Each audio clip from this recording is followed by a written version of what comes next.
પરિપક્વતા આવી જાય ને પછી એની સાથે મિત્ર જેવો વ્યવહાર રાખવો. પણ હા, એ મા બાપ સલાહ ત્યારે આપી શકે કે જ્યારે પોતે એવા માર્ગ ઉપર હોય. હવે પોતે જ માવો ખાતો હોય તો બાળકને શું સલાહ દે? પોતે જ એ રીતના જીવન જીવતા હોય તો બાળકને કેમ સલાહ આપે? પેલો બાળક નથી ચોરી કરતો તો કેરીની સીઝન આંબા ઉપર ચોરી કરે ને, એ બગીચાનો માલિક દેખી ગયો. એને કીધું, એ બાળક આવડી નાની ઉંમરે ચોરીના ધંધા કરે, હાલ ઘરે તારા પિતા પાસે લઈ જાઓ. આવડી ઉંમરે ચોરી કરે? બાળક કે પણ મારા પપ્પા ઘરે નથી. કે તો કે ક્યાં છે તારા બાપ, ક્યાં છે તારા પિતા? તો કે જોરી આગળના આંબા ઉપર. હવે બાપ પોતે ચોરીના ધંધા કરતો હોય, બાળકને શું સલાહ દેવા? કહેવાનો અર્થ એ છે કે આપણે યદ યદ આચરતિ શ્રેષ્ઠમ તત્તદ વે ઇતરોજના. ઘરના વડીલો જે પ્રકારનું આચરણ કરે ને એવું આચરણ પછી નાના બાળકો પણ કરે. પૂતનાના ખોળામાં સોંપે જેવા જ ભગવાનને ખોળામાં પધરાવ્યા. ભગવાન આંખો બંધ કરે છે. અલગ અલગ સંતોએ અલગ અલગ અર્થ બતાવ્યો. કોઈ સંત કહે ભગવાને એટલા માટે આંખ બંધ કરી, ભગવાને વિચાર કર્યો હું જ્યારે સૂવ નહીં એટલે મા મને ખીજાય કે બેટા સૂઈ જા નકર બાગડો આવશે, સૂઈ જા નકર બાગડો આવશે. આ પૂતનાને જોઈને એવું લાગે છે કે બાગડો આવ્યો એટલે ભગવાને આંખો બંધ કરી. કોઈ સંત કહે છે ના, એવું નથી. ભગવાને વિચાર કર્યો કે પૂતના એટલે અવિદ્યા, અવિદ્યાને દ્રષ્ટિ ન અપાય નહીતર આપણું મન બગડે. જેને તેને દ્રષ્ટિ આપીએ ને મન બગડે, મન ખરાબ થાય એટલે આચરણમાં વિચાર આવે અને માણસનું જીવન બગડે. જેને તેને દ્રષ્ટિ ન અપાય. ભગવાને એટલા માટે પૂતના અવિદ્યા હતી એને દ્રષ્ટિ ન આપી, ભગવાને આંખ બંધ કરી. કોઈ સંતે કીધું ના, એ તો માણસને લાગુ પડે કે ભાઈ જેને તેને દ્રષ્ટિ આપે તો ખરાબ મન થાય. ભગવાનને થોડી એ વાત લાગુ પડે. ભગવાન તો જેને દ્રષ્ટિ આપે, અર્જુનને કુરુક્ષેત્રના મેદાનમાં બ્રહ્મ જ્ઞાન કરાવી દીધું. દિવ્યમ દદામિ તે ચક્ષુ. અર્જુનજીને જ્યારે દિવ્ય દ્રષ્ટિ આપી એટલે બ્રહ્મ જ્ઞાન થયું. કોઈ સંતે કીધું કે ભગવાન એટલા માટે આંખ બંધ કરી, વિચાર કર્યો કે આ પૂતના રાક્ષસી છે, પૂર્વ જન્મની અંદર આણે તો એવા ક્યાં પુણ્ય કર્યા કે એને મારા દર્શન થયા. એ વિચારવા માટે આંખ બંધ કરી. લાંબુ જ્યારે વિચારીએ ને, અચાનક કોઈ વ્યક્તિ આપણે સામો મળે અને આપણે એને ક્યાંક જોયો હોય એટલે આપણે વિચારે ચડીએ ભાઈ મેં ક્યાં તમને જોયા છે, આમ બોલો ને એટલે આંખ બંધ થઈ જાય. લાંબા સમયનું વિચારે ને માણસની આંખ બંધ થાય. ભગવાને વિચાર કર્યો આણે પૂર્વ જન્મના એવા ક્યાં પુણ્ય કર્યા. ખબર પડી કે ઓહો, આ તો બલિરાજાની દીકરી રત્નમાલા છે. ભગવાન વામન સ્વરૂપે જ્યારે બલિરાજાના યજ્ઞની અંદર આવે 3 ડગલા પૃથ્વીની યાચના કરવા માટે, અને એ સમયે બલિરાજાની દીકરી રત્નમાલા એ વામનજીના સ્વરૂપને જોઈ ગઈ. વિચાર કર્યો ઓહો, કેટલું સુંદર તેજસ્વી બાળક છે. આ બાળકને જે માં લાડ લડાવતી હશે એને કેટલો આનંદ મળતો હશે. આ બાળકને જે માએ સ્તનપાન કરાવ્યું હશે એ માને કેટલો આનંદ થયો હશે. આમ વિચાર કરતી હતી એટલે રત્નમાલાએ વિચાર કર્યો કે આવો દીકરો મારે હોય તો. ભગવાન વામન સ્વરૂપે કીધું તથાસ્તુ, તારી ઈચ્છા પૂરી થશે. અને એ સમયે વામનમાંથી જ્યારે વિરાટ થયા અને બલિરાજાને જ્યારે હેરાન કરવા માંડ્યા, પરેશાન કરવા માંડ્યા, અને એ સમયે રત્નમાલાએ વિચાર કર્યો ઓહો, મારા પિતાને હેરાન કરે, આવો દીકરો હોય તો એને મારી જ નાખવો જોઈએ. ભગવાન કે તથાસ્તુ. એ વાત્સલ્ય ભાવે માં બની અને ભગવાનને સ્તનપાન કરાવવા આવી. પણ કહે છે હેતથી નહીં, પાલકુટ નામનું વિષ લગાડીને મારવા આવી. 2 ભાવ છે, એક પુત્ર ભાવ છે અને એક શત્રુ ભાવ છે. એક પ્રેમ આપવાનો ભાવ છે અને એક મારી નાખવાનો ભાવ છે. એ બંને ભાવ લઈ અને પૂર્વની રત્નમાલા આજ પૂતના બનીને આવે છે. જેવા જ ખોડાની અંદર લીધા અને એ સમયે ભગવાન શ્રી કૃષ્ણ પોતાના બંને હાથ વડે પૂતનાને પકડે. જેવા જ પૂતનાને પકડ્યા, યશોદા રોહિણીભ્યામ તાસા સમમ બાલસ્ય સર્વત. પૂતનાને દબાવી અને જેવું જ બધું વિષનું પાન કર્યું. કહે છે દૂધ છે, પણ વાત્સલ્ય નહોતું એટલે દૂધ ન હોય. કીધું પ્રાણ છે, કીધું હા એ છે. અને એ સમયે ભગવાન પૂતનાના પ્રાણનું પાન કરે છે. પૂતના મહાન રાક્ષસી હતી, વિશાળ શરીર લઈ ધરતી ઉપર પડી અને એ સમયે ચારે બાજુ ગોવાળિયાઓ રાડો પાડવા માંડ્યા. માં યશોદા દોડતા દોડતા આવે છે, અરે શું થયું? તા તો પૂતના નામની રાક્ષસી પડેલી હતી, લાલો બાજુમાં રમે. માએ વિચાર કર્યો મારા લાલા ઉપરથી ઘાત ગઈ. યશોદાજી લાલાને લઈ ગૌશાળાની અંદર લઈ જાય, ગાયના ગૌમૂત્રથી સ્નાન કરાવે, ગોરજથી સ્નાન કરાવે, ગોમય ગાયના છાણ લાલાના શરીર ઉપર લગાવી સ્નાન કરાવી. ત્યાં પૂતના કવચનો પાઠ કરે છે. 8 શ્લોકની અંદર ભાગવતકાર પૂતના કવચ બતાવે. એવું કહેવાય કે આજે પણ નાનું બાળક બહુ તોફાન કરતું હોય, અતિશય જ્યારે રડતું હોય, એની પાસે જો પૂતના કવચનો પાઠ કરવામાં આવે તો આજે પણ એનો સ્વભાવ શાંત બને છે. આવો પૂતના કવચનો પાઠ કર્યો, પૂતનાના અગ્નિ સંસ્કાર કર્યા.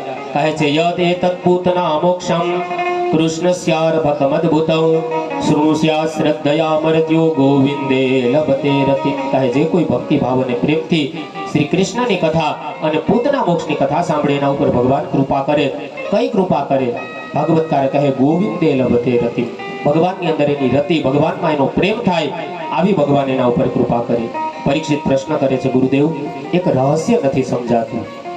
યેન યેનાવતારેણ ભગવાન હરિરીશ્વર કરોતિ કર્ણરમ્યાણી મનોજ્ઞાની ચનઃ પ્રભો. હે ગુરુદેવ, એક રહસ્ય એ નથી સમજાતું કે નંદ બાબા અને યશોદાના એવા તો ક્યાં પુણ્ય છે? કારણ કે ભગવાનનો જન્મ થયો છે ગોકુળની અંદર. ભગવાન જન્મ કહે છે મથુરાની અંદર, દેવકીને ત્યાં. તો જે લાલાની લીલાનો લાભ માં દેવકીને મળવો જોઈએ, એ લીલાનો લાભ ગોકુળની અંદર માં યશોદાને કેવી રીતના મળ્યો? પ્રસૂતિની પીડા એ તો દેવકીએ સહન કરી. તો દેવકીને લાલાને સ્તનપાન કરાવવાનો, રમાડવાનો, મોટો કરવાનો એ લાભ માં દેવકીજીને મળવો જોઈએ, એના બદલે યશોદાને કેવી રીતે મળે છે? યશોદા અને નંદ બાબાના પૂર્વ જન્મની કથા કહે છે. દ્રોણો વસુનામ પ્રવરો ધરયા સહ ભાર્યયા. કહે છે આ નંદ બાબા એ પૂર્વ જન્મની અંદર દ્રોણ નામના વસુ હતા. યશોદાજીનું પૂર્વ જન્મનું નામ ધરાદેવી હતું.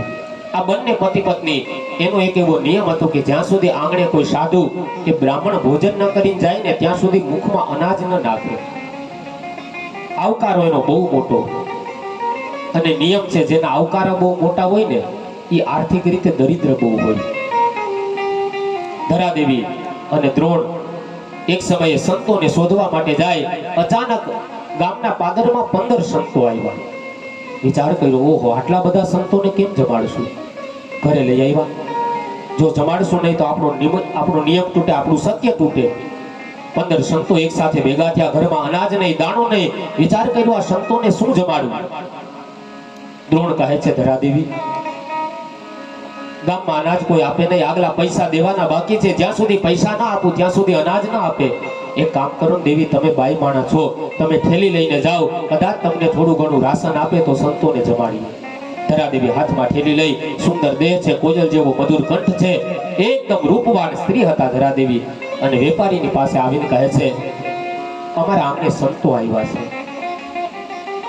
વિચાર કર્યો, નહીં આપે તો એકદમ કરુણા ભર્યા શબ્દો ભરીને કહે છે, અમારા આંગણે સંતો પધાર્યા, કઈક અનાજ આપો.